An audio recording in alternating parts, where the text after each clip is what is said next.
Rusiya Azərbaycanlı millət vəkilini əvvəl dəvət etdi, sonra ölkəyə buraxmadı. Nə baş verir? Azərbaycan Xarici İşlər Nazirliyi Milli Məclisin deputatı Azər Badamovun Rusiya Federasiyası ərazisinə buraxılmamasına münasibət bildirib.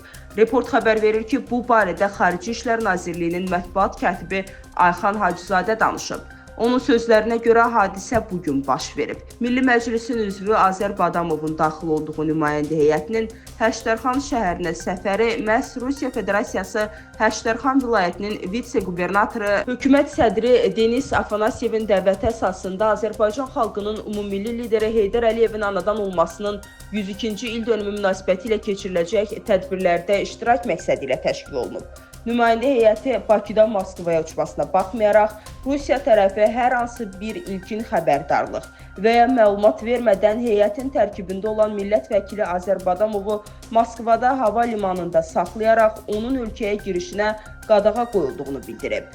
O bir müddət Moskva hava limanında gözlədikdən sonra ölkəmizə geri qaytarılıb. Məsələ ilə əlaqədar dərhal Rusiyadakı səfirliyimiz vasitəsilə Rusiya Xarici İşlər Nazirliyi ilə əlaqə saxlanılıb. Nazirliyin rəsmisi məsələnin araşdırılacağını bildirərək bu qərarın səbəbləri barədə izahat verməyib.